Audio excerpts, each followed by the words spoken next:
Got done watching the game numerous times this past week on yesterday, and this morning really focused fully on SC. But rewatched the game, and a lot of great things in the game. A lot of things that our football team looked really good, and then in a lot of ways, I also felt like we gave way too many opportunities to a good team. We were in position there, recovering a fumble. Thought we recovered it. That would have been one less touchdown. Had a chance to throw a touchdown pass at the end of the half. Missed on that. That was a 4-point swing. Had a play early in the game that looked like should have been a touchdown. We missed a throw. Had a 4th and 3. I made a bad call on. So there were some opportunities in that game that really, as you watch it, it's hard to watch sometimes. So I'm really excited about where we're heading, where the program's going, what the team looks like. And we know that we got a great challenge ahead of us this week where all of our focus will be. I know that Washington's a very good football team, and they'll continue to be top 10 program, top 10 team. And that's what we will aspire to be as well. So Justin and Brian, what is the plan for the quarterbacks this week, and what did you take away from Noah and how he looked? Well, the plan will be similar. I think that as we talked on Saturday night, that we'll evaluate Jayden from yesterday's rehab. This morning he was in treatment. I think I saw him at like 7:20 this morning in the building getting treatment done. So he was in treatment all morning. Then he'll rest this afternoon, play a day off, and then tomorrow we'll reassess him in the morning to see if he has any ability to practice, if he is capable of being able to drop and some of the things, or we'll just use tomorrow as another rehab day. And then we'll take all the reps with Braden Dorman in that case. So we'll know better tomorrow. And then as for Noah, how do I feel Noah played? Welcome, Michael. How do I think that Noah played? I think he played at a good level, and for a guy that was thrown into a game that was in front of a sellout crowd against a top 10 team. I think he missed maybe 8 passes, I think something like that, or he was 29 for 37 or 27 for 39, whatever it was. I think he completed at a very high percentage of passes and did a nice job moving the ball and threw 3 touchdown passes. Sure, he'd like the interception back, but I thought he played at a really high level. You look around college football, I know Notre Dame, Duke lost their quarterback. I know that Kansas lost their quarterback. And it's very tough to win in those circumstances. But Noah gave us a chance to do that, and I'm excited about if Noah is playing this coming week, that he'll give us a great chance to win. Since the NAU game, I don't think you guys have scored in the first quarter. So what do you guys need to do to get better? Yeah, we've looked at all of it. I think this past game we had 7 plays in the first quarter. So we had a 3 and out, and then they had a 6.5-minute drive. Then we had a first down play where we got a PI, and but we didn't start. We were started on the -11 because of the squib kick, and then we had a chance to throw a post to Montana, and we wound up not having the right angle on the route, not enough trajectory on the ball, or it would have been a touchdown. And then we wouldn't have had that case. And then we didn't have another play in the first quarter. So we've outscored everyone we've played in the second, third, and fourth quarter. We outscored Mississippi State 24-17 in the second, third, and fourth quarter. We outscored Washington in the second, third, and fourth quarter 24-17. So both of those situations, I think a couple of the games we had like a 15-play drive that started in the first and ended in the second. I think that was against UTEP. And then this past game, we had a 13-play drive to start the second quarter. That was a touchdown. So we only had 4 drives in the first half. We scored on 2 of them. Unfortunately, we didn't score on the first 2, which would have been in the first quarter. Defensively, we have to get off the field also. So there's more possessions. I think we were 12 minutes to 3 minutes in time of possession in the first quarter. So that all works together. We haven't had an interception this year. So those are some times that give you an extra chance at it. and we have to find a way collectively to get a stop and get a score. But 2 possessions a quarter isn't in the first quarters of games hasn't been real good for us.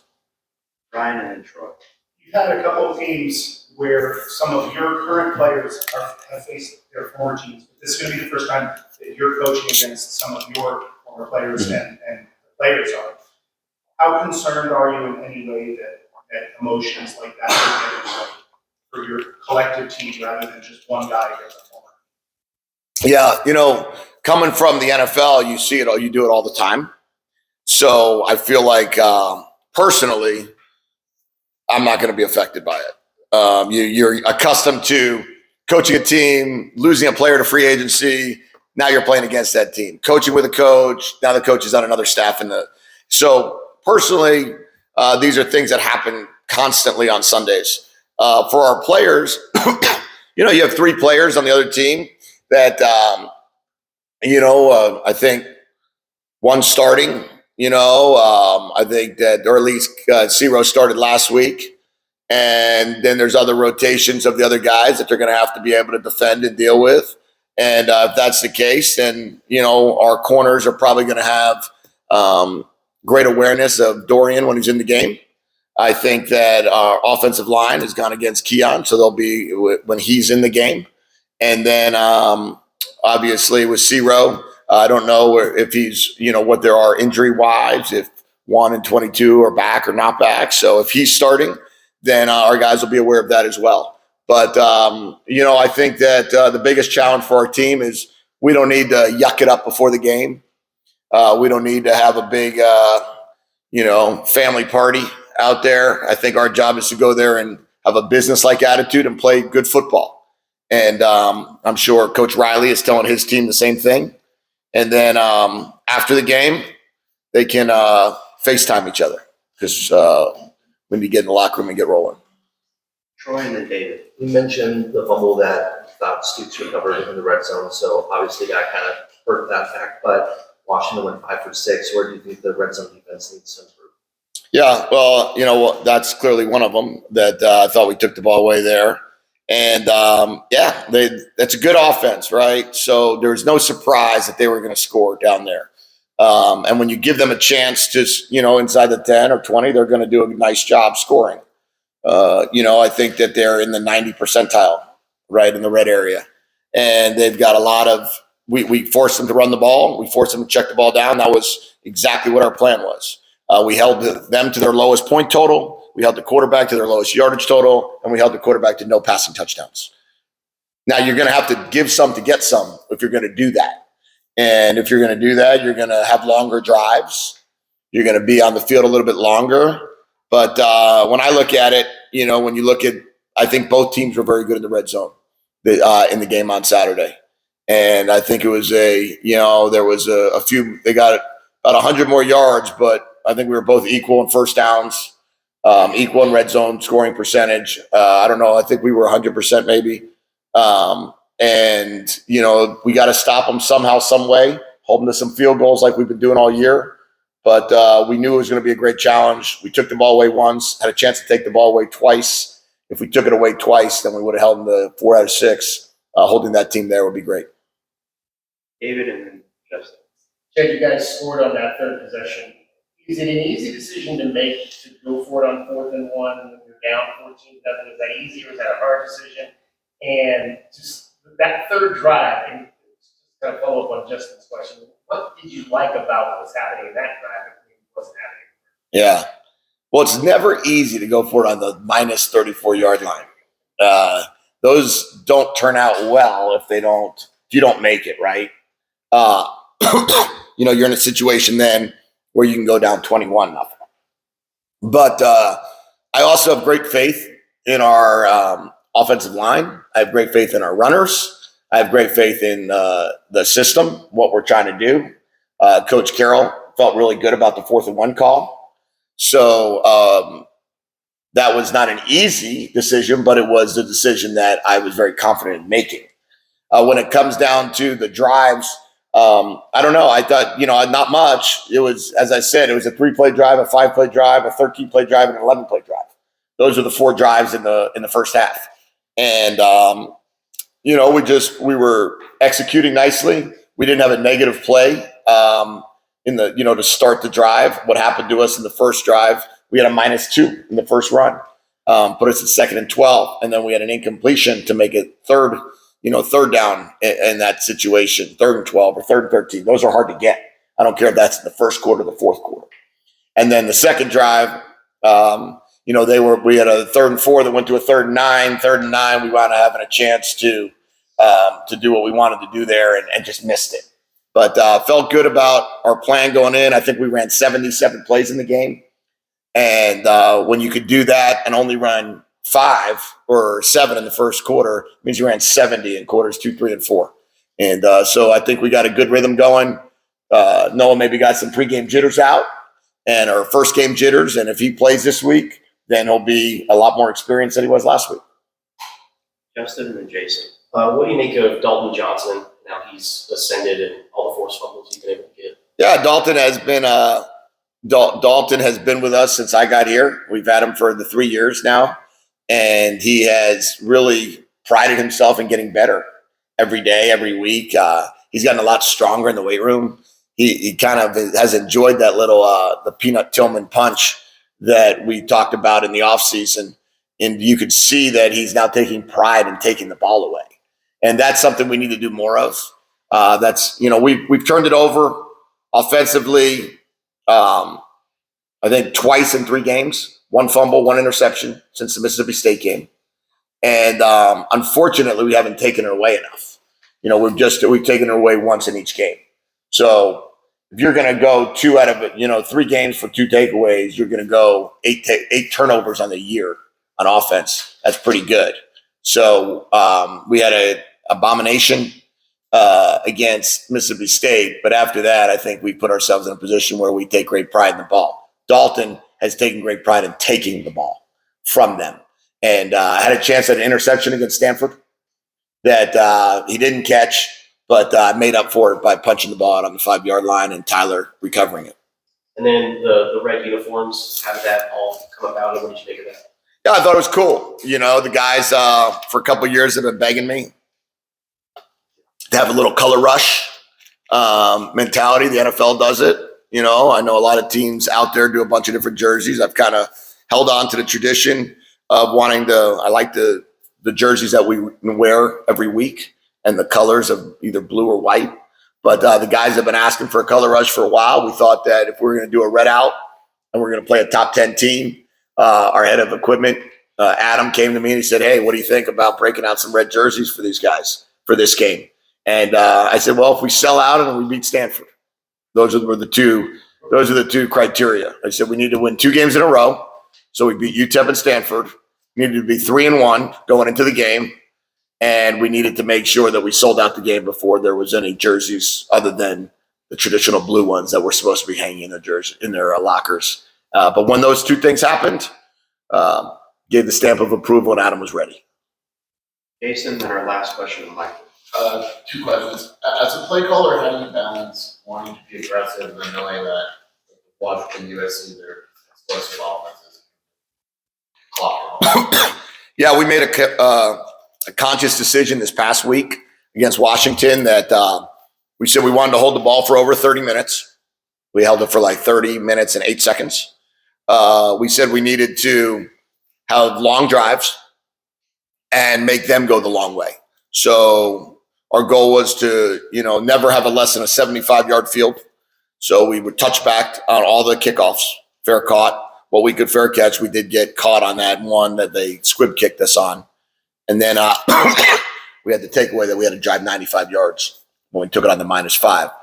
But we substituted more than we normally do. We strung out the play clock more than we normally would.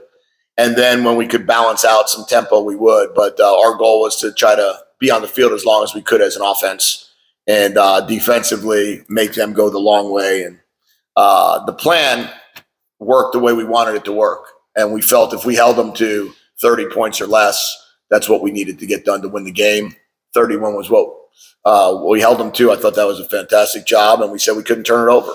And we turned it over once. They turned it over once. And we wanted to have less penalties. I think we had 8 for 60 and they had 12 for 125. So all of it really came down to how we wanted to play the game.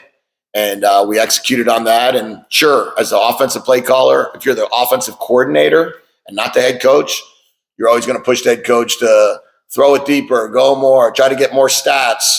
It's 38-3 against NAU. Let's try to get it to 52. It's 31-10 against UTEP. Let's try to get it to 45. And you don't take into consideration, like, let's bleed this clock out. Let's finish the game. Let's be healthy going into the next week. And that's been a learning curve for me over the last few years.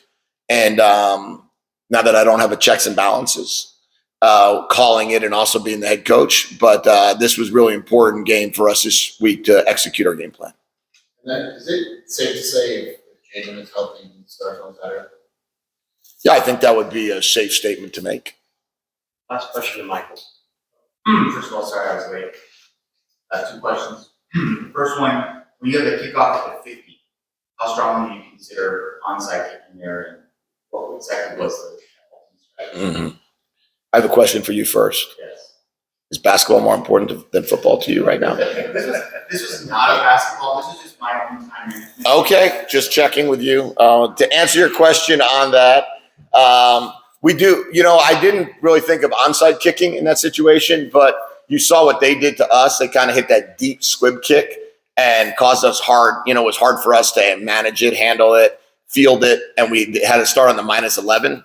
The goal was to do the same back, and we just didn't punch it hard enough. And the ball got, they got it on the -27 rather than the -11. But I didn't want to onside kick it and give him the ball in the 40, but I was hoping that we could squib it back down there and not just kick it out of the end zone.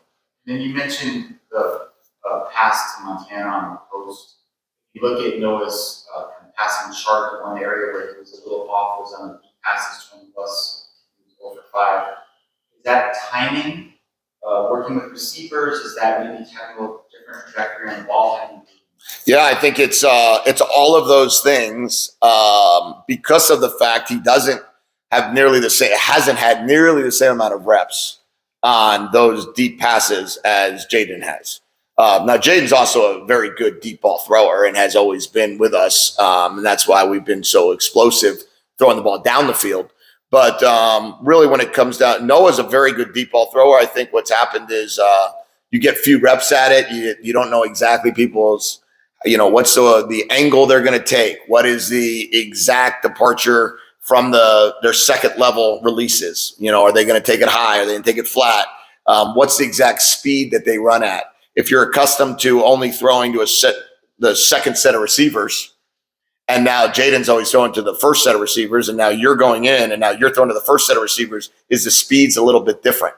Is it going to feel a little bit different for him throwing to Malachi Riley or Montana? Is it going to feel different for him throwing to Kevin Green rather than Jacob Cowan? And I think we need to work through that. If he is going to go this week, he'll have all the reps again with the starting group of receivers, and we should be 1 week better in that regard.